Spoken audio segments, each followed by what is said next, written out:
Jonathan Edwards, ele escreveu uma obra famosa chamada Afeições Santas, ou Afetos Religiosos, e ele enfatiza a premissa de que o cristão é um peregrino na terra. Nós operamos todos os dias como peregrinos na terra, ou seja, nós não estamos em casa, nós sabemos disso. Um homem que não é regenerado, tudo que ele tem como casa é esse mundo e o que ele vive aqui nesse mundo. Mas a premissa de Jonathan Edwards nessa obra, Afeições Santas, é que todo cristão opera principalmente como peregrino na terra, com nossos corações estando sempre cheios de paixão inflamada pelo céu.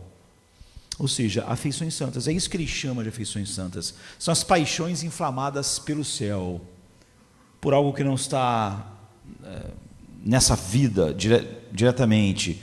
E ele argumenta que Deus, sobrenaturalmente, ou seja, não é algo que você possa ter com terapia ou com alguma técnica. Deus opera sobrenaturalmente e mantém eficazmente a nossa natureza focada na eternidade. É o que Paulo chama de pensar nas coisas que são de cima.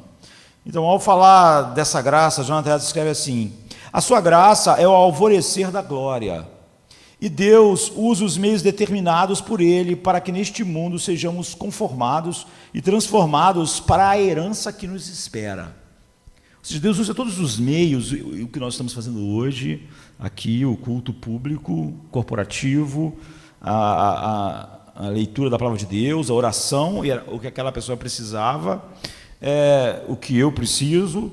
E uma das maneiras que Jonathan Edwards mostra que Deus faz essa conformação é através daquilo que ele chama de grande privilégio da oração, em vez de ser um dever, não é? E quando nós oramos, nós não devemos pensar que é óbvio, estamos dizendo para Deus o que está acontecendo conosco, principalmente quando a gente acha que pode informar a Deus o que está acontecendo conosco, e pior, quando a gente informa a Deus errado, não é? Porque nós estamos nos avaliando segundo o pensamento do mundo à nossa volta e as nomenclaturas que o mundo deu, e é óbvio que Deus não está inserido nisso, e nós não informamos Deus a respeito de nada que está acontecendo em nós. E quando nós falamos sobre as perfeições dos atributos, como santidade, bondade, justiça, amor, misericórdia, a suficiência de Deus, também a gente não está dizendo algo a Deus que Deus não saiba, não é? Que Ele é grande, santo, maravilhoso. A gente acabou de cantar todas essas coisas. Não estávamos dando informações a Deus, a gente estava pressionando os nossos próprios corações com essas belezas de Deus. É isso que em Cristo nós vemos em Deus, vemos a glória de Deus, essa beleza. E também a gente está dizendo a Deus algo, a gente nunca diz a Deus algo que Ele não sabe, em termos da nossa finitude, da nossa dependência e da nossa indignidade. Quando a gente diz, Senhor, eu sou pó, a vida é breve, orvalho eu não estou dizendo algo a Deus que Deus não sabe. Não é? Eu sei que a minha vida é breve, que eu estou indo em direção à morte, e eu falei para aquela pessoa, o problema é que você tem uma sensação de morte, isso é horrível, mas um dia você vai morrer mesmo. Se toda vez que você tem uma sensação de morte, você acha horrível, fica desesperado, você tem que perceber que um dia essa sensação não vai ser só uma sensação, você vai estar morrendo.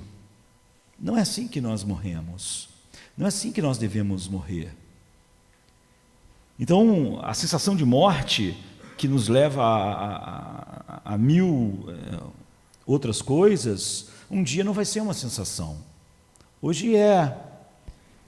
Então, quando a gente diz para Deus que nós somos pequenos, com a poeira que o vento leva, como a gente canta aqui um hino que eu gosto muito, que a vida é orvalho, nós não estamos informando nada a Deus, não é? Nós não estamos falando isso para convencer a Deus a fazer alguma coisa. Coitado, ele é só um orvalho, eu vou dar mais um tempo para ele. Nós não estamos fazendo isso. A oração é usada por Deus na vida do crente para moldar, preparar, afetar o coração dos seus filhos. E assim nos preparar para receber a bênção que pedimos segundo a vontade dele. Então, quando a gente vai orar, como ele estava orando lá, ele estava orando com algum diagnóstico errado, sem ver qual o problema que estava acontecendo com ele. Ele não podia olhar para a palavra de Deus para ver esse problema. Então, Jonathan Edwards está conectando um ponto crucial para nós. E muitas vezes nós vemos nos salmos, os salmistas fazem exatamente isso. Eu já disse isso aqui pregando sobre vários salmos, não é?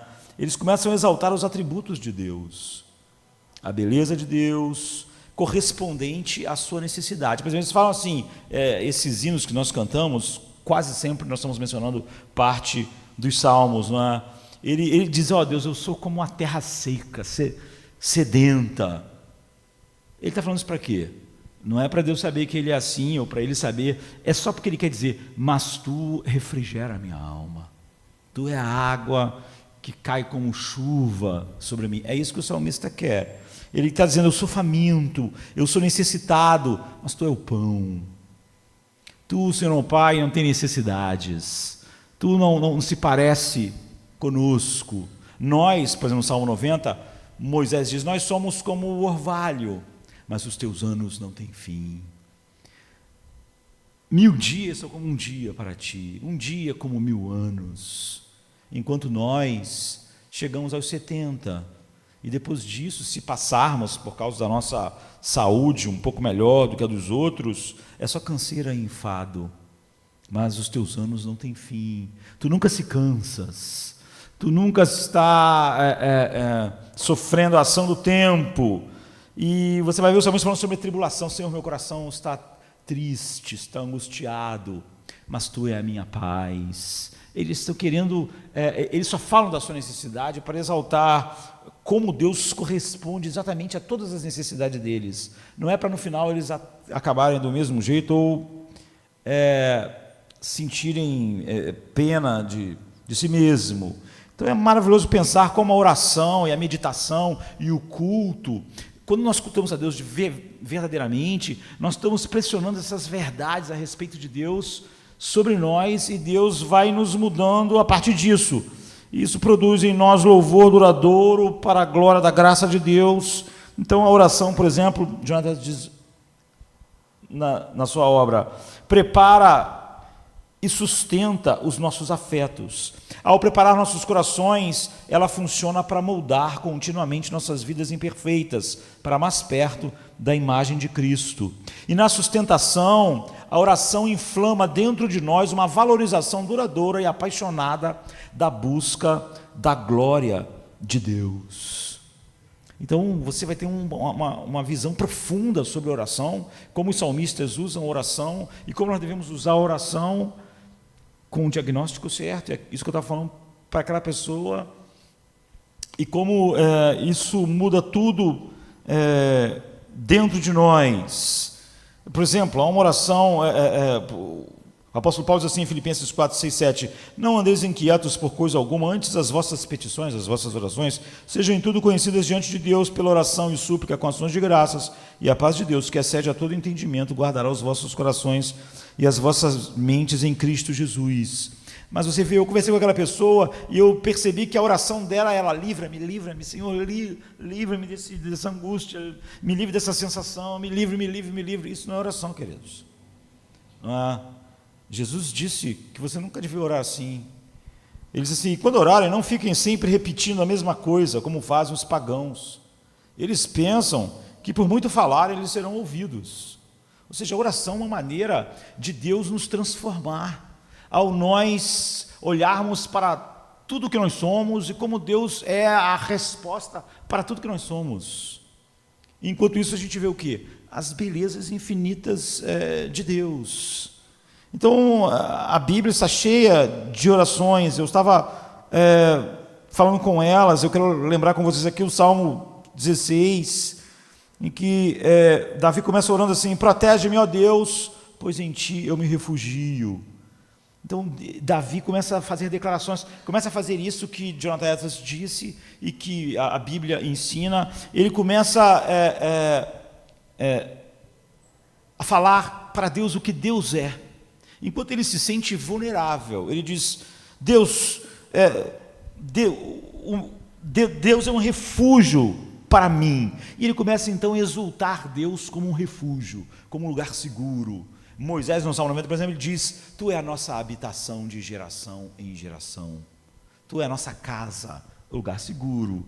Não é? Então ele exulta a Deus como seu refúgio mais seguro. Em outras palavras, ele diz assim: Deus, eu busco segurança só em Ti. Eu sou uma pessoa que, entregue a mim mesmo e aos recursos desse mundo, me sinto inseguro e me sentiria medo, e isso me dominaria, mas eu volto para Ti como a minha segurança. Eu não busco a minha segurança em outro lugar, nem em outras coisas, e nem pensando que uma repetição sem fim de me livra, fará isso. Eu volto para Ti, para a segurança acima de todas as coisas que os homens buscam para estar seguros. Tu és o refúgio mais seguro para mim. E ele diz: eu digo ao Senhor, a Yahvé, né? Nós sabemos que na Bíblia, às vezes, Senhor é Yahvé e Senhor é Adonai. É ruim, porque nossas traduções não trazem isso mais. Mas nós sabemos que Yahvé é o nome que Deus se revelou. É o grande eu sou, é o Deus soberano. Não é? Então ele diz: eu digo a Yahvé, tu és o meu Adonai. E Yahvé é o Deus de Abraão, de Isaac, de Jacó. Enfim, tu és o meu Senhor, ou seja, o meu Senhor, quem reina em minha vida é o grande eu sou. Ele é o mestre soberano. E ele começa então a pensar sobre o governo soberano de Deus, sobre a sua vida. E então ele diz assim: eu não tenho nenhum bem além de Ti, versículo 2. Ou seja, ele está dizendo: tu é meu tesouro supremo, tu é meu único tesouro, seu maior tesouro.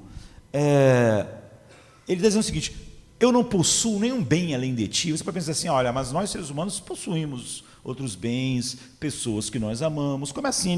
Não tem nenhum bem além de Deus.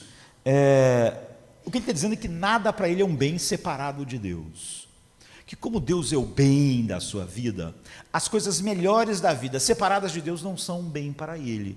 De tal maneira que, como elas sozinhas não são um bem, ele não possui nenhum outro bem.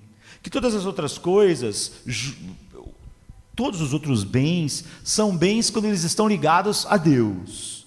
Mas eles sozinhos não são um bem nas nossas vidas. As melhores coisas. Ele está dizendo isso: nada separado de Ti é um bem.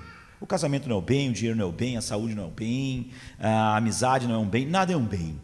Nada é um refúgio, nada é um descanso, nada dá paz. Todos os outros produtos são bons se me dão mais de Ti, mas não são bens se não me dão mais de Ti. Se eles estão ligados a Ti e me levam a glorificar a Ti, eles são um bem. Senão eles não são. De tal maneira que eu não possuo nenhum outro bem a não ser a Ti somente. Porque Tu sozinho é o meu bem. E nada mais é um bem a não ser que esteja ligado a Ti. Em seguida, no 13, ele sublinha e realça o valor supremo de Deus a ele pelo que ele diz sobre o povo de Deus. Ele diz assim: quando se trata de pessoas, os únicos que lhe dão prazer no mundo são as pessoas piedosas. Ou seja, quanto aos santos na terra, aqueles que estimam e vivem para a glória de Deus, ele diz: eles são os excelentes queridos, onde está todo o meu prazer. Outra versão: quanto aos fiéis que há na terra, eles é que são os notáveis, em quem está todo o meu prazer. Então, você vê, tudo tem o seu prazer, sua alegria e seu deleite, você está ligado a Deus. Ele diz: as únicas pessoas que são o meu deleite no mundo são as pessoas que se deleitam em Ti. As pessoas que não se deleitam em Ti e que não vivem para a Tua glória e que Te desprezam, elas não são um deleite para mim. Eu não consigo me deleitar em alguém que não se deleita em Ti. Ele não quer dizer que ele tem prazer no povo de Deus em vez de Deus, mas o que ele está dizendo é que as pessoas sem Deus não lhe dão nenhum prazer. O tipo de vida que elas vivem, como elas olham para o dinheiro, para o casamento, para o sexo, não dá nenhum prazer a ele. Porque essas pessoas não têm essas coisas como um bem por causa de Deus, mas elas têm essas coisas como um bem em si mesmas. Então ele diz, eu não possuo nenhum bem além de ti, ou seja, separado de ti, nada para mim é um bem, e as pessoas também que não têm a ti como um tesouro assim, não são meu prazer. Meu prazer está em quem diz e experimenta que não há nenhum outro bem além de ti. E ele se deleita nessas pessoas que se deleitam em Deus.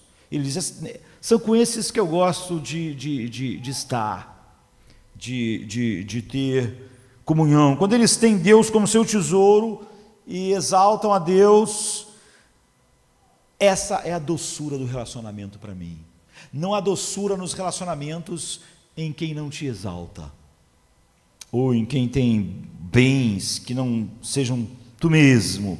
Então ele sublinha a sua preferência radical por Deus, no verso 4, colocando tudo de forma negativa, não é? A gente pode fazer sempre isso, expressar as coisas de maneira positiva, negativa. Então ele valoriza tão altamente Deus que ele jamais se atreve a correr diante de outros deuses, ou atrás diante de outros deuses que dão uma suposta segurança, pelo menos momentânea. Se a saúde é um Deus para você, você vai estar bem enquanto ela estiver lá, mas ela, quando falhar, você vai ficar com medo, sem paz, porque...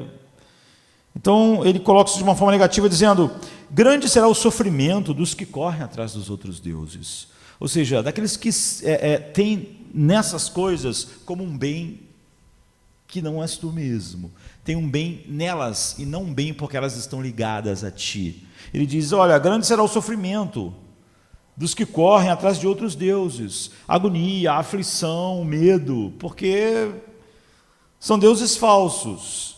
Não participarei dos seus sacrifícios de sangue, ou seja, eu não participarei do culto que a cultura faz a essas coisas, a viver e não morrer, a dinheiro, sexo, prazer, enfim.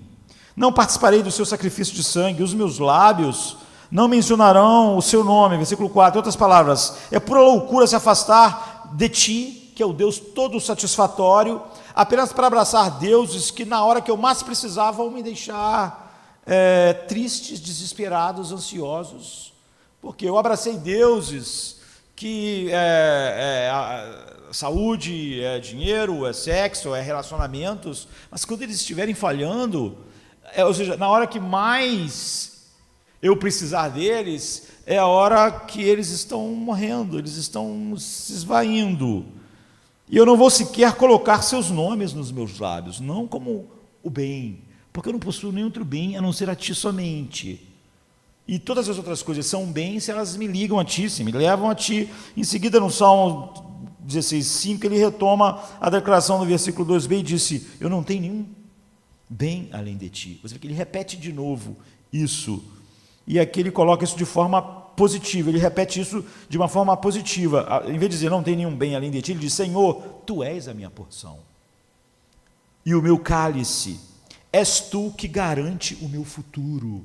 Ou seja, meu futuro não descansa em mais nada, porque tu é a porção do meu prato, tu é a porção do meu cálice, tu é a garantia do meu futuro. Em outras palavras, se houver, Deus, 100 porções de manjares desse mundo, imagine todas as coisas que o ser humano acha como um manjar num banquete. Ele está dizendo, olha, se tiver 100 porções de manjares desse mundo espalhados sobre a mesa, e uma entre essas 100 ou 1000 for o Senhor, tu é a minha porção. Tu sempre é a minha escolha. Entre todas as coisas, a minha porção és tu. Entre todas as coisas, tu é o meu cálice. Entre todos os cálices de várias coisas que podiam conter para o ser humano, tu é o meu cálice. Tu é a minha porção. Então, eu quero dizer o seguinte, Deus, nada me satisfaz. Nenhuma das porções do mundo, nenhum dos cálices do mundo. Nada é uma delícia final para mim. Nada é a delícia para mim. Tu é o meu tesouro. de todos os tesouros, de tal maneira que quando essas outras coisas estão me levando para ti, ou estão sendo usadas para a tua glória, aquilo é bom, mas tu é o meu prazer entre todos os prazeres, tu é a minha porção eleita dos manjares que os homens escolhem, tu é o meu copo do melhor vinho, na Bíblia fala sobre alegria, né? Em todas as coisas que as pessoas buscam em suas taças a alegria, eu busco a alegria só em ti. Então, mais tarde, no versículo 5, ele retoma para o que ele disse no versículo 2, no início, então ele diz: eu digo ao Senhor, tu és o meu Senhor. Então ele declarou que Deus era o seu mestre soberano, quando a gente vê ele dizendo, eu digo a Yahvé, tu és o meu Adonai. E aqui no verso 5b ele faz o mesmo: tu seguras a minha sorte, és tu que garantes o meu futuro. Em outras palavras, quando os dados são lançados, quando as cartas são distribuídas na mesa, quando a roleta gira, o que nos acontece, Deus, o que me acontece vem das tuas mãos. Cada coisa. As pessoas podem achar que a roleta girou, que as cartas foram dadas, e os dados foram lançados, e o acaso me colocou naquela situação boa ou ruim, mas não, tu seguras a minha sorte em tuas mãos. Deus segura a minha sorte, Deus decide isso, Deus governa sobre isso, Deus é o meu soberano. Eu estou contente em ter a ti, Deus, como o soberano da minha vida. Não é uma aceitação. Você vê, muitas pessoas aceitam Deus como soberano, muitas pessoas dizem Deus é soberano, mas não é isso que Davi está dizendo. Ele está dizendo o seguinte: Deus, eu não tenho medo de dizer seja feita a tua vontade. Eu gosto que tu sejas soberano, eu gosto que quando as coisas acontecem na minha vida, eu saiba, isso veio das mãos de Deus, mesmo quando isso me atinge, como atingiu Jó, vindo de Satanás, vindo dos sabeus, Jó disse, o Senhor deu, o Senhor tirou, não é assim? Ele estava vendo isso, nós receberíamos o bem, não receberíamos o mal do Senhor. Você vê, é isso que Davi está dizendo: eu não tenho medo, eu não acho ruim, ou então eu não admito, Deus é soberano, eu tenho que aceitar, eu tenho que me submeter porque Ele é soberano. Não, Deus, eu sinto um prazer em Tu ser o soberano sobre a minha vida. Isso me dá alegria, me dá paz. Eu não apenas afirmo assim estoicamente, isso é o que Deus quer, é a vontade de Deus, não é? Ou então Deus sabe o que faz, né? Não, ele está dizendo, não, eu não afirmo isso estoicamente, eu exulto no fato de Deus ser soberano sobre a minha vida, dele determinar o dia que eu nasci e o dia que eu vou morrer, dele determinar as estações da minha vida, as primaveras, mas também os invernos, os dias, mas também as noites. Então, ele diz, Deus é minha grande herança. Ele está orando, não é? Em vez de ficar dizendo, me tire isso, me tire, você vê que ele começou no início, dizendo, Senhor, Tu é o meu refúgio, me livre. E agora ele está sendo moldado pelo seu pensamento centrado em Deus. Ele diz assim, no verso 6, ele exulta com o que isso significa para ele, porque Deus tem em suas mãos a porção dele. Ele diz, Tu és a minha porção, a minha sorte está nas Tuas mãos, Tu és o meu Senhor soberano. E ele diz assim, então, as linhas caíram para mim em lugares agradáveis. Na verdade, eu tenho uma bela herança. O que seria isso, lugares agradáveis, as linhas? Ele diz o seguinte, sua bondade soberana me cerca. Portanto, tudo que acontece, as fronteiras da minha vida são os limites ao redor onde tu estás. E quando ele acrescenta, e eu tenho uma linda herança, uma bela herança, o sentido último seria, Deus é a minha herança e Ele é lindo. Eu não possuo outro bem além dele. E o 11 diz, Tu me farás conhecer a vereda da vida, e alegria plena na Tua presença, eterno prazer à Tua direita. Portanto, exultar em Deus como seu soberano, não é estoicamente saber, Deus é soberano, Ele faz o que Ele quer, eu vou ter que aceitar, que Ele me ajude. Não, Ele está se deleitando. É quase o mesmo que exultar em Deus como seu tesouro. Se você exulta em Deus como seu tesouro, outro bem eu não possuo, Tu és a minha porção do meu cálice, Tu és o manjar, o meu manjar. sobre a mesa. Você exultar em Deus como soberano só é verdade quando eu exulto em Deus como meu tesouro. Deus é soberano, Ele detém a minha sorte e Ele usa esse poder para fazer a minha herança linda. Ou seja, Ele usa esse poder para fazer eu ter mais dele mesmo em todas essas situações. Na minha fraqueza, Ele ser minha força. Na minha sede, Ele ser a água que me sacia. Naquilo que causaria medo, Ele ser o meu refúgio. Então, Ele fala que Deus é o seu maravilhoso conselheiro. Ele vai um passo além em exultar no que Deus é para ele. Deus não é apenas o seu refúgio, um lugar onde você se sente seguro. Ninguém se sente com medo no refúgio. Na Segunda Guerra Mundial, as pessoas, quando ouviam a sirene, elas tinham que correr para os abrigos antiaéreos. Ali ela se sentia com medo. Ela tinha que alcançar um abrigo antiaéreo. Depois que ela alcançava um abrigo antiaéreo, entrava lá para baixo, fechava a porta, elas não sentiam mais medo. Elas sabiam que as bombas não teriam como atingi-las. É por isso que é um refúgio. Mas ele está dizendo, Deus não é apenas o seu refúgio, o seu tesouro. Ele diz, Ele é o meu refúgio, Ele é o meu tesouro, Ele é soberano, mas Ele também é o meu conselheiro. Bendirei ao Senhor que me aconselha, Ele diz, na escura noite. O meu coração me ensina. Salmo 16, 7. Esse não é um pequeno ou insignificante bônus. Não. Isso dá uma cor a todo o resto, assim, do que aquilo que ele está dizendo. É a maneira que Deus é um refúgio e a forma como Ele é um tesouro, do jeito que Ele é soberano, através do seu conselho. Por exemplo, Deus é um refúgio, em parte, pela maneira como Ele instrui. Não é só pela maneira com que Ele determina as coisas e protege, mas da maneira com que Ele instrui, da maneira com como Ele guia ou nos aconselha a sua segurança. A gente está seguro, Davi está dizendo, de muitas coisas, não porque aquelas coisas não chegam a nós, mas porque o conselho de Deus nos deixou seguro naquela situação. O seu refúgio não é automático. Ele está dizendo, muitas vezes, o nosso refúgio em Deus é interativo. Deus é um refúgio para nós através de como Ele nos guia. Na escura noite, se estamos em perigo de dano, ou pecado, ou loucura, às vezes Deus é um refúgio para nós, não por evitar essas coisas, mas pelo que Ele fala em sua palavra revelada. O Salmo 119, 24 diz, também os teus caminhos são o meu prazer e os meus conselheiros. Esses são os seus caminhos para mim. Ele torna o nosso refúgio por nos aconselhar como andar no caminho da vida e diante da morte.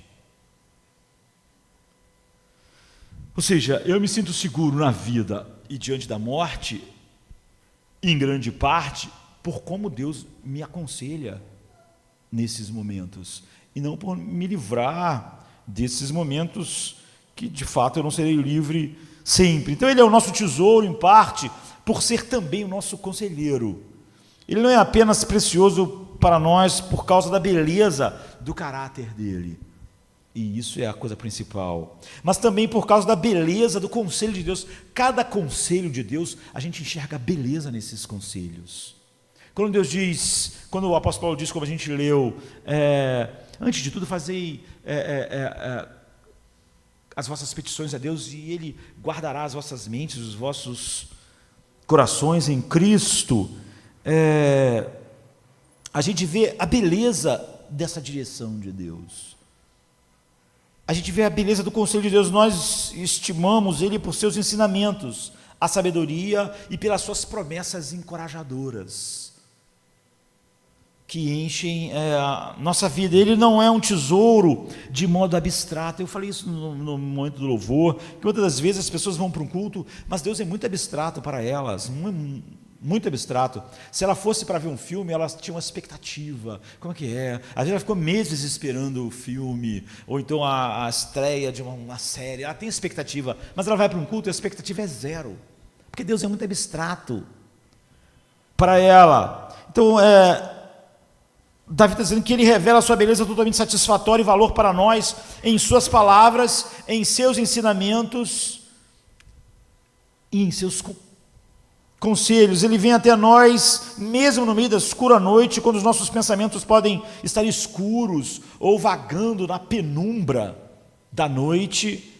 E Ele é o nosso soberano e não apenas no que nos acontece, ou seja, controlando e determinando o que acontece para nós, mas no que acontece através de nós, porque nós ouvimos os seus conselhos. Deus é soberano também sobre como a verdade opera em meu coração, em minha mente. Em outras palavras, a soberania de Deus é exercida através de meios, através da nossa escuta e obediência aos seus conselhos. Ou seja, Ele não só soberanamente faz as coisas, soberanamente Ele dirige meu coração e as minhas afeições, como o Jonathan Edwards está dizendo em sua obra, que nos leva a escutar, a obedecer e a ter prazer nos conselhos dEle, mesmo na escura noite. Se Ele quer que algo seja feito, Deus pode fazer. E na verdade Deus faz, mas não quer dizer que Deus faz diretamente, Ele faz através dos meios que Ele estabeleceu. Ele pode fazer e faz muitas coisas apesar de nós, mas Ele faz muitas vezes as coisas através do conselho dEle que Ele nos dá, nos tornando instrumentos do seu poder. Óbvio que Deus opera todas as coisas apesar de nós, mas muitas coisas Ele opera soberanamente através de nós. Então, essa petição de Davi torna-se uma declaração. Então, por 7 versos, ele exultou no que Deus é para ele, e ele estava com medo. E ele exultou em Deus como um refúgio. Quando nós estamos com medo de perder coisas. Ele exultou em Deus como seu tesouro. Nós, quando estamos com medo, não sabemos o que vai acontecer. Ele exultou em Deus como o soberano. Nós, quando estamos com medo, achamos que não vamos saber o que fazer. Ele exultou em Deus como seu conselheiro. Agora, a gente vê algo marcante a partir do 8, que diz o que aconteceu com a petição de Davi, que ele começou a fazer. Ele começou orando: Senhor, guarda-me, ó Deus. Como eu falei para aquela pessoa, imagina se ele ficasse só: guarda-me, ó Deus, guarda-me, eu quero ficar bom. Então ele passou 7 versos exultantes com o que Deus é para ele. Deus é o seu refúgio mais seguro e final. Deus é o tesouro supremo. Tudo que é importante e final, você vê que Davi não pode perder. É sobre isso que ele estava meditando enquanto orava. Deus é o soberano Senhor. E Deus é o seu conselheiro confiável. Ele nunca acha que o que Deus fala a respeito do que ele está sentindo, do que está acontecendo, ele precisa de uma segunda opinião. E o efeito de toda essa declaração, a exultação de que Deus é para ele, transforma essa petição do verso 1, ó Senhor, guarda-me, salva-me, socorro, guarda-me, ó Deus. Agora no 8 ele diz: Deus vai me guardar.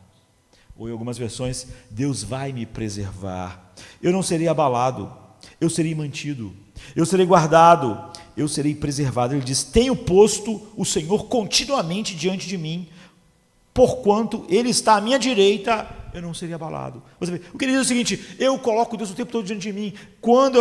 Hoje, aqui no meio dessa coisa que me veio trazer aflição, o que ele fez? Ele colocou Deus diante dele. Deus como soberano, Deus como conselheiro, Deus como sua porção, Deus como aquele que segura a sua sorte. Ele ficou olhando para Deus assim, e ele chegou a esse ponto: tem posto o Senhor continuamente diante de mim, porquanto Ele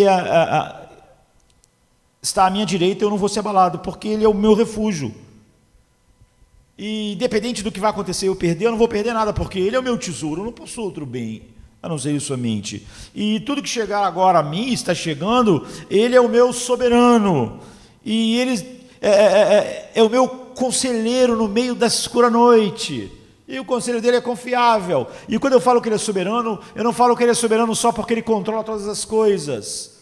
Eu não faço essa declaração como um estoico que diz, vou ter que aguentar, Deus decidiu isso. Eu faço isso com um coração cheio de alegria, porque a coisa mais maravilhosa é Ele ser soberano sobre a minha vida. Eu posso, de fato, como eu disse, orar, seja feita a tua vontade, e isso me ser paz. E Ele sempre está diante de mim, muito mais do que as outras coisas. E eu estou à sua mão direita, portanto Ele diz, eu não vou ser abalado, não vou ser. Então, que é o modo negativo de dizer, eu vou ser preservado. Não é? Minha petição inicial, que eu precisava de segurança e guardado, ela se tornou a minha confiança em Deus. Eu mudei de falar, guarda-me, para dizer, não serei abalado. Quando você pede me guarda, é porque você estava achando que ia ser abalado, ou seja, alguma coisa ia te atingir, ia atingir os seus alicerces, ia te abalar, como um prédio é abalado e pode ruir. Mas agora ele está dizendo, eu não serei abalado. E isso aconteceu ao declarar e exultar com o que Deus era para ele, não apenas afirmando isso, mas transbordando os seus sentimentos, ou suas afeições, mantidas pelo Espírito Santo em nossos corações, do que Deus é para ele. Então, o Salmo 16:1 diz, tu és o meu refúgio, o mais seguro, eu me escondo em ti. O 2, tu és o meu soberano Senhor, tu seguras a minha sorte, tu és o meu tesouro supremo, eu não tenho nenhum bem além de ti. Ele começou, realmente, isso é realmente meditar, isso é realmente contemplar a glória de Deus. E nós sabemos que Deus só pode ser contemplado em sua beleza, em seus atributos, em Cristo, não é? E no 6 ele diz, olha, as minhas linhas, a vida, a situação, vão me colocar nos prazeres da tua presença. Ela não tem como a vida me levar para outro lugar, é impossível. E no 13, de todas as grandes pessoas da terra, os únicos que me dão prazer são as pessoas que têm a ti também como um tesouro, a ti como um deleite, e que compartilham o meu amor para contigo. E no 7, tu és o meu conselheiro confiável no dia e na noite escura, e eu te exalto, ó, como eu valorizo a ti, não ao me deleitar no teu conselho. O que tu diz para mim é tesouro. E porque ele tem declarado e exultado o que Deus é para ele, como refúgio, soberano, tesouro, conselheiro, porque ele colocou Deus diante dele, eu coloco continuamente tudo diante de mim. Em vez de colocar diante de mim as coisas que estavam, a princípio, causando o temor, ele diz, eu coloquei Deus continuamente, eu enchi minha mente de Deus, meu coração, eu me alegrei com o que ele é, e porque ele colocou esse Deus diante dele, e isso se apoderou dele, ele colocou, por assim dizer, a sua mão direita, ele me colocou a sua mão direita, portanto, a petição dele, guarda-me, se tornou essa confiança inabalável, eu não vou ser abalado, eu serei preservado. Agora, sobre o que Davi estava orando? Sobre o que aquela pessoa lá no sul, que conversou comigo, que estava de licença do seu trabalho de controlador de voo, era a mesma coisa. No versículo 9 diz, essa confiança que ele não será abalado, mas será preservado, leva ele a um grande portanto de alegria. Por isso meu coração está feliz, ele diz. Você vê, a oração começou com um coração, guarda-me. Mas agora ele diz, por isso meu coração está feliz e todo o meu ser se alegra. Você vê a paz que excede todo entendimento, que Paulo falou em Filipenses 6:7. A petição para a preservação levou a exultação a Deus, a meditação em Deus, e usou todas as suas fragilidades, só para colocar Deus diante dele como o supremo soberano, como a porção do cálice, a porção da herança, o que guarda a sorte em suas mãos, o que levou a ele uma profunda e generalizada alegria. Meu coração está feliz, todo o meu ser se alegra. Em seguida vem uma nova declaração da fundação dessa alegria, que finalmente responde à pergunta do que Davi estava orando, porque até agora a gente não sabia. De quê? O que ele estava temendo? E o que agora ele sente que é inabalável? A posição dele. Ele começa na última parte do verso 9, vai até a primeira parte do verso 11, e ele diz: por isso meu coração se alegra, e no íntimo eu exulto, mesmo o meu corpo repousará tranquilo, porque tu não me abandonará no sepulcro, nem permitirá que o teu santo sofra a decomposição. Tu me farás conhecer a vereda da vida, a alegria plena da tua presença, eterno prazer à tua direita. Portanto, essa é a preservação que ele pediu. Guarda-me, ó Deus. Em última análise, ele queria dizer: não me deixa perdido na morte. Ele estava diante da morte, isso estava trazendo medos, temores. Então ele começou a meditar em Deus. E ele não me deixe ser abalado a partir do reino dos vivos. Ou ele está dizendo: mantenha meu corpo, alma, para sempre.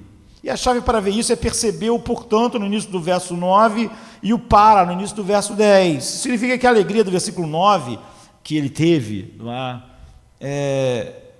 é buscada na confiança e baseada na confiança do versículo 8. Eu não vou ser abalado, mas eu vou ser preservado. E se baseia na confiança do verso 10, porque tu não me deixarás na sepultura. Eu não vou ficar lá. A morte não vai tirar de mim nada que é precioso para mim. Tu é minha porção, tu é minha herança, tu é a minha alegria, tu é o meu gozo. Você vê que diante da morte, a meditação de Davi é incrível. Tu vê ele sendo mudado. Tu não vais me abandonar na sepultura, e tu não vai deixar a minha carne ver a corrupção. Esta é a preservação que Davi queria no versículo 1, é aquela na qual ele está confiante agora no verso 8. Eu não vou ficar na sepultura, a morte não vai ser o fim. Todas as coisas que são preciosas para mim não vão ser tocadas pela morte. Davi tem certeza de que tudo o que Deus tem sido para ele, um refúgio, um tesouro, um deleite, uma porção, um soberano, um conselheiro, Deus vai continuar sendo para sempre. E quando ele percebe, quando ele chega através de colocar Deus diante dele, de que a morte não pode tirar nada do que é precioso para ele, a morte não será o fim do seu relacionamento com Deus, não será o fim da sua porção, não será o fim da porção do seu cálice, não será o fim do Deus conselheiro, e não será o fim do Deus soberano. Então, a morte não vai anular tudo o que ele tem conhecido e amado sobre Deus. A morte não vai tocar em nada que eu amo, conheço e desfruto em Deus. É por isso que Paulo diz que nem a morte nem a vida pode nos separar de Deus. Davi está chegando no mesmo lugar. Deus não é o Deus dos mortos, mas dos vivos, a Bíblia diz. Ou seja, a morte não separou Abraão do que Abraão amava. Agora, nesse instante, Abraão está desfrutando infinitamente mais e melhor do que ele já amava aqui. É por isso que quando Jesus diz para os fariseus, Deus não é Deus dos mortos. Quando Deus diz que é Deus de Abraão, de Isaac e de Jacó, Ele não é Deus dessas pessoas mortas. Essas pessoas estão desfrutando Deus. Abraão está desfrutando. Ele diz assim em Marcos 12, 26 e 27, eu sou o Deus de Abraão, e o Deus de Isaac, e o Deus de Jacó. Ora, Deus não é Deus dos mortos, mas sim é Deus de vivos. Por isso vós errais. Então, o Salmo 49, 15 diz, Deus vai resgatar a minha alma do poder do Seol. O Seol, às vezes, é traduzido por inferno, na verdade, é da sepultura, não é? Que é a palavra para o reino dos mortos, é isso. Pois ele me receberá. Ou o Salmo 73, versículo 24, que diz, tu me guias com os teus conselhos e depois me receberás na glória. A gente viu como Davi diz que ele amava a Deus como seu conselheiro. Ele está dizendo aqui em outro salmo, tu me guia com esse conselho. Isso faz parte de como soberanamente tu ages na minha vida. E tu depois me recebes na glória. Então, tudo que ele tem, ele percebe enquanto ele ora. E pressiona essas verdades de Deus sobre o seu coração, a morte não pode tirar. Com isso, a sua confiança inabalável do versículo 10, Deus vai preservar o meu corpo e minha alma na morte. A morte não vai destruir nada em mim. Você vê que Davi, ele vai sair do temor da morte para a felicidade diante da morte. E ele só fez uma oração. Ele volta agora no versículo 11 ao grande portanto da alegria. Ele diz assim, no versículo 9 ele tinha dito, por isso meu coração se alegra e no íntimo exulto, mesmo o meu corpo vai repousar tranquilo. E no 11, tu me farás conhecer a vereda da vida, a alegria plena da tua presença, eterno prazer à tua direita. Eu vou conhecer delícias perpetuamente à tua direita. Só que agora isso foi aumentado exponencialmente, em plenitude e em duração. Tu é o meu tesouro aqui, mas agora, depois que eu morrer, tu vai ser meu tesouro experimentado, isso vai ser aumentado exponencialmente. Eu vou te conhecer como um tesouro, como um deleite, como uma porção do cálice, de maneira muito maior do que eu conheço hoje. Isso vai ser maravilhoso.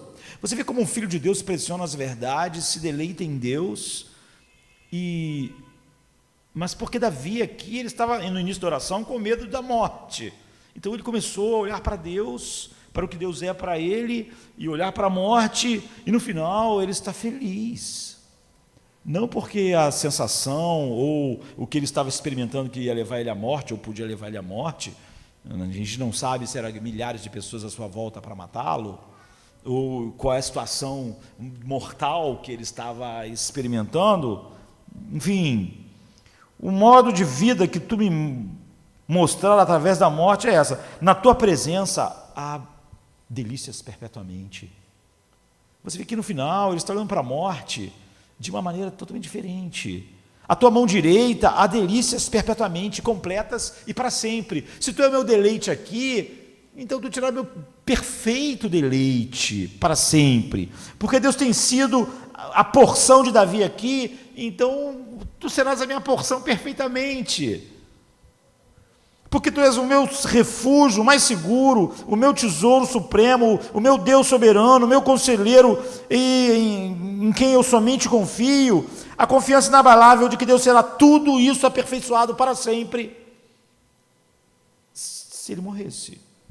Esta é a preservação final que Davi estava esperando no verso 1. É sobre isso que ele estava orando, e isso é que ele se tornou confiante. A morte não vai me impedir de ter Deus. Essa pessoa, Davi pregou o evangelho para ele mesmo aqui. Essa oração mudou. Nós podemos dizer que ao orar, Davi foi transformado de um grau de glória para outro grau de glória.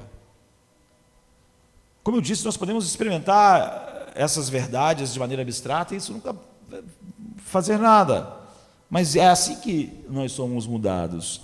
A plenitude de alegria, ele diz, na presença de Deus, a bela herança dos eternos prazeres, a sua mão direita. Tu é minha porção, é minha delícia no mundo, mas na tua mão direita há delícias perpetuamente.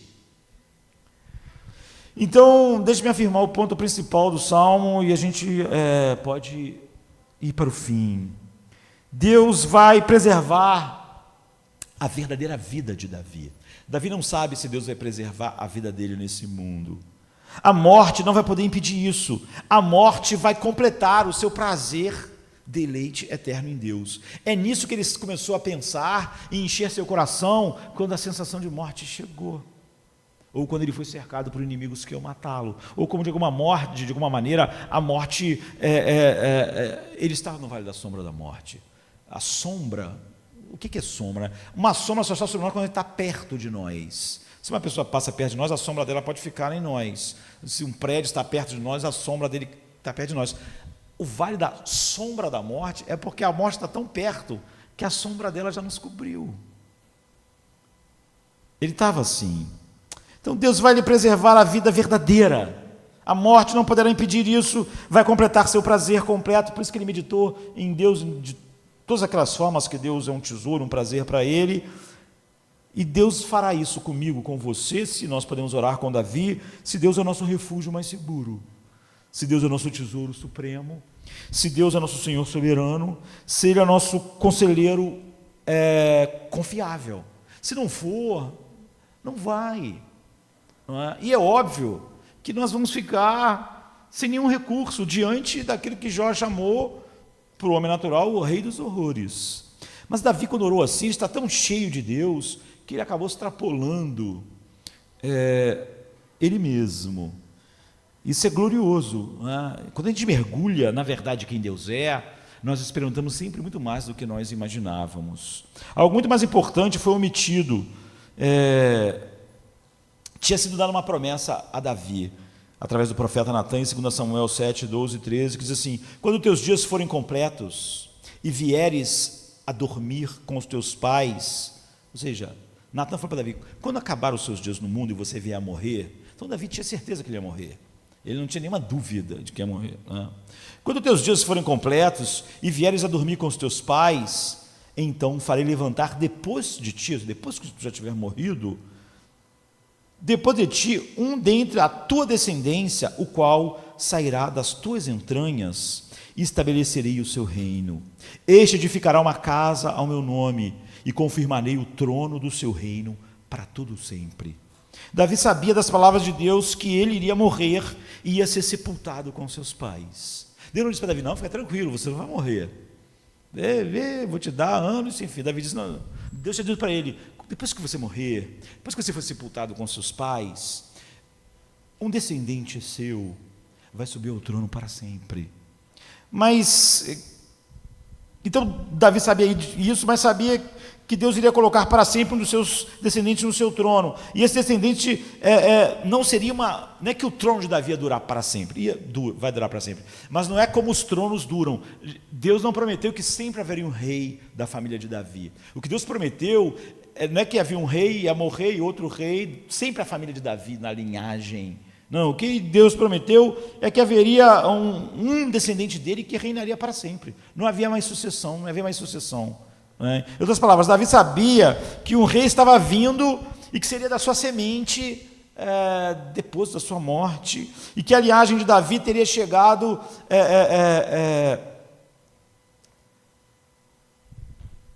não teria chegado ao fim com ele, na sua morte, e que esse da linhagem dele, ao contrário, aquilo que Davi estava orando no início sobre a morte, Deus disse para ele que esse da linhagem dele ia vencer a morte, porque ele ia reinar para sempre.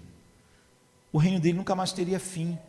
Não havia sucessores como tinha que haver, o rei morrer para outro rei assumir e outro rei assumir. Essa é a maneira que o seu reino ia durar para sempre. Então Davi viveu com essa consciência de que alguém da descendência dele ia vencer a morte. E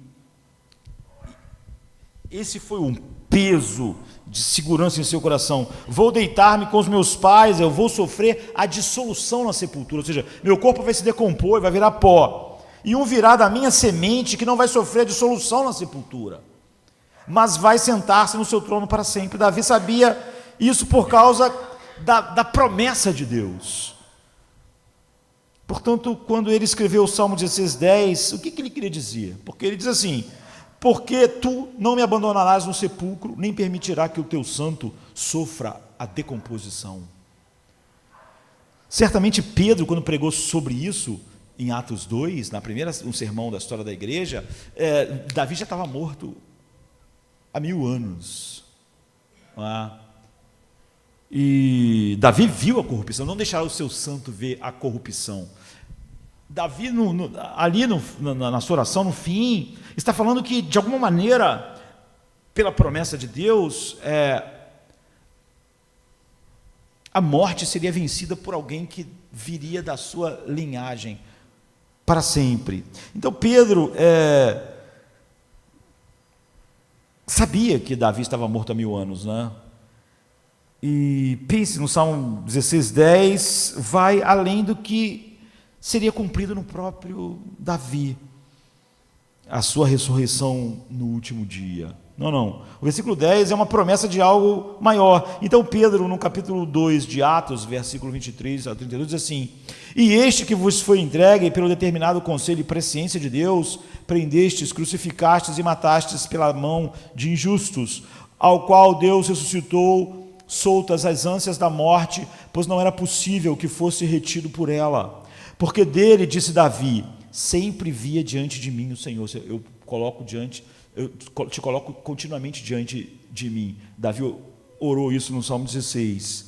Porque dele, disse Davi, sempre via diante de mim o Senhor, porque está à minha direita, para que eu não seja abalado. Por isso se alegrou no seu coração. A gente viu que ele disse, estou cheio de alegria e feliz, e a minha língua exultou, e ainda a minha carne há de repousar em esperança. Ou seja, eu vou partir, mas em esperança. Pois não deixarás a minha alma no inferno, ou no Seol, no lugar dos mortos, nem permitirás que o teu santo veja a corrupção. Fizeste-me conhecido os caminhos da vida, como a tua face me encherás de júbilo, a tua destra delícias perfeitamente. Homens, irmãos, isso é a pregação de Pedro. Ele mencionou aquela parte toda do Salmo 16. Seja-me lícito dizer-vos livremente acerca do patriarca de Davi, que ele morreu e ele foi sepultado. E entre nós está até hoje a sua sepultura. Sendo, pois, ele profeta, e sabendo que Deus lhe havia prometido com juramento que do fruto dos seus lombos, segundo a carne, levantaria o Messias, o Cristo, para o assentar sobre o seu trono, nesta previsão disse da ressurreição de Cristo, que a sua alma não foi deixada no inferno, ou seja, no céu, na sepultura, nem a sua carne viu a corrupção. Ou seja, Jesus, o corpo de Jesus, não entrou em decomposição com o nosso. Deus ressuscitou a este Jesus, do que todos nós somos testemunhas. Em outras palavras, nesse salmo, Davi progrediu e se moveu da petição, ó Deus, guarda-me, para a confiança inabalável do verso 8 e 9, eu não vou ser abalado, a minha carne habitará segura, eu serei preservado, a morte não vai acabar com nada que Deus me deu, eu vou estar diante de Deus, à direita de Deus. No entanto, ele sabia que ele mesmo ia morrer e ser colocado na sepultura junto com seus pais, e de alguma forma ele seria resgatado para a alegria que ele tinha em Deus de uma maneira mais profunda. E ele também sabia que o Messias, da sua própria semente, do seu descendente, poria um fim à morte para sempre. É o que Davi sabia, seu corpo não ia descer à sepultura junto a seus pais. Davi sabia que esses dois grandes fatos, a preservação da vida dele, através da morte, e o triunfo do Messias sobre a morte, estavam ligados. E ele tinha de ser ligado, mas Davi não sabia como, queridos. Davi não é como nós. Ele está orando 1000 anos antes de Cristo vir ao mundo. Ele só sabia que Deus ia fazer isso. Ele sabia que um dia alguém venceria a morte, e que por isso ele podia estar feliz de que Deus seria tudo que ele já era para ele, aquela delícia, eternamente. Mas ele não sabia como Deus ia fazer isso. Ele sabia que algum descendente dele, o ungido, o escolhido de Deus, o Messias, o Cristo, faria isso, mas ele não sabia como. Ele tinha uma visão não clara. Então Pedro diz assim, em 1 Pedro 1, 10 e 11, do qual salvação inquiriram e trataram diligentemente os profetas que profetizaram da graça que foi dada a vocês, indagando que tempo ou que ocasião de tempo o Espírito de Cristo que estava neles indicava, anteriormente testificando os sofrimentos que o Cristo havia de vir e a glória que eles havia de seguir. Então, Davi não sabia, como todos os profetas, como seria exatamente, mas ele descansou nisso.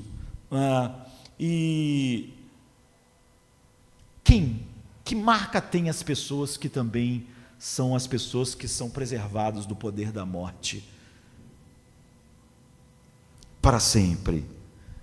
Como a plenitude da revelação no Novo Testamento, eu e vocês sabemos tudo sobre o que Cristo fez. Então Jesus, o Messias, e portanto tempo esperado pelas promessas de Deus, ele é o rei final, é o rei que ele prometeu a Davi, que sentaria no trono para sempre, que venceria a morte. Ele permitiu, Jesus, que a morte engolisse ele, como a baleia engoliu Jonas. Por isso que ele fala que é como Jonas, não é? Ele permitiu que a baleia engolisse ele, por causa dos pecadores mortais que o Pai tinha dado a ele, nós. Mas ao invés da morte digerir, porque tudo que é alguma coisa, sempre que alguma coisa engole algo, digere. gente come, digere, é o que a morte faz conosco. Assim, as pessoas nos colocam na sepultura, faz com os nossos corpos, e nós somos digeridos. Não é? Mas quando a morte engoliu Jesus, em vez de ela digerir Jesus, ela foi um veneno para a morte, ela morreu. Não é?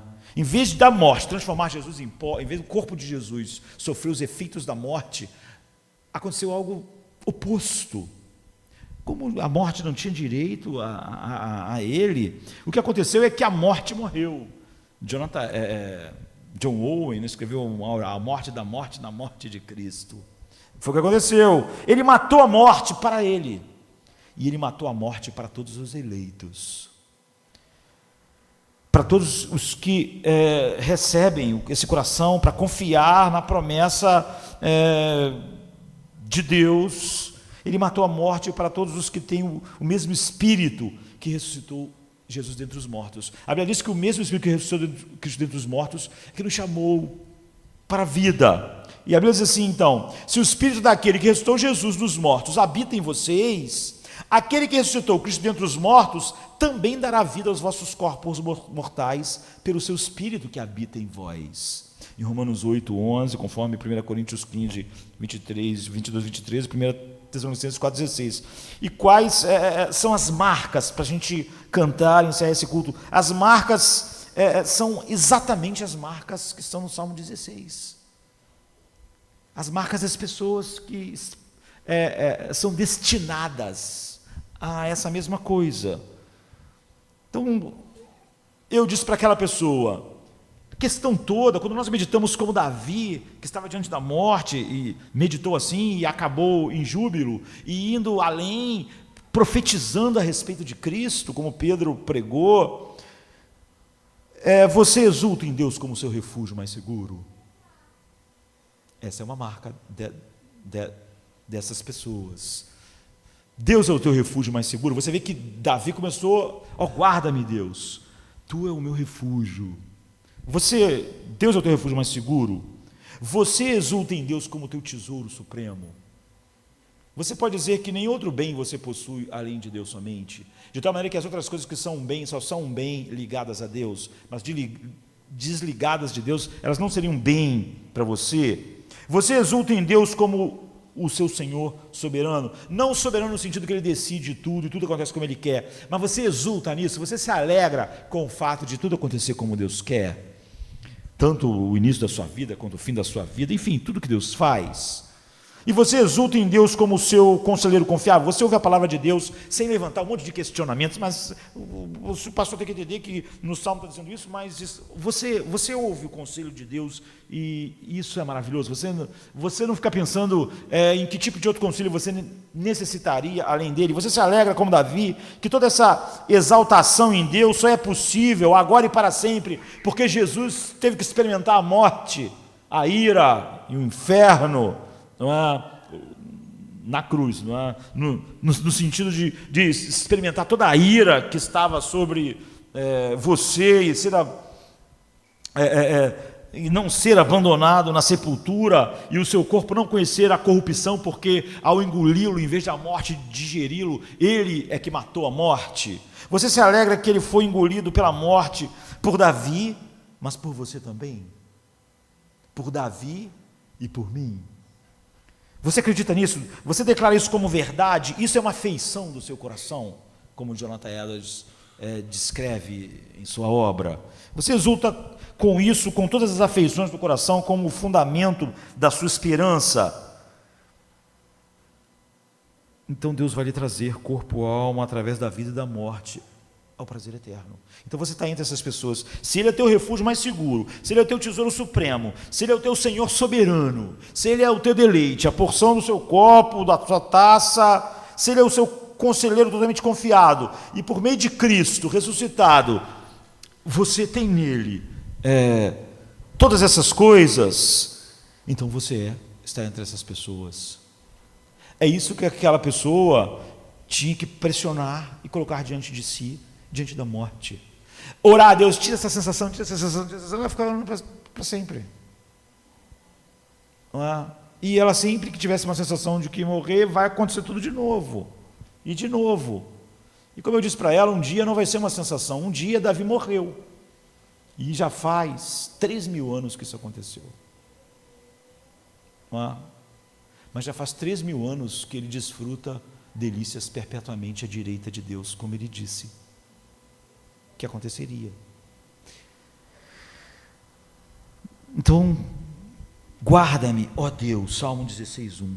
E aí você tem uma grande declaração de todo o Evangelho numa oração. Isso é orar. É pressionar as verdades de Deus sobre nós, as belezas de Deus, para no final da oração, você vê, não aconteceu nada. Se alguma coisa estava ameaçando a vida de Davi, a ponto dele orar assim, por causa da morte próxima, ele só acabou de orar, mas ele está totalmente diferente. É isso que Paulo disse: não estejais inquietos por coisa alguma, antes as vossas petições sejam em tudo conhecidas diante de Deus, pela oração, a súplica, com ações de graças. E a paz de Deus, que excede a todo entendimento, guardará os vossos corações e os vossos pensamentos em Cristo Jesus. Mas tudo isso ia começar, eu falei para ele, se você admitir que você está com medo de morrer. E você pode começar a sua oração com guarda-me, ó Deus, como Davi. Mas se você tem todas essas marcas que Davi tinha e pressiona essas verdades sobre o seu coração, isso é uma massagem no seu coração. É assim que o Espírito Santo produz afeições, sentimentos santos, que podem estar lá em toda situação. Podem fazer Estevão sendo apedrejado e diante da morte iminente, o seu rosto pareceu como o de um anjo. Ele olhou e viu o Senhor, ele pôde orar. Assim, é assim que Deus nos leva de um grau de glória para outro grau de glória através de cada aflição, porque cada aflição nos leva a pressionar mais do que Deus é, mais do Evangelho, e nós temos mais paz, nós crescemos mais.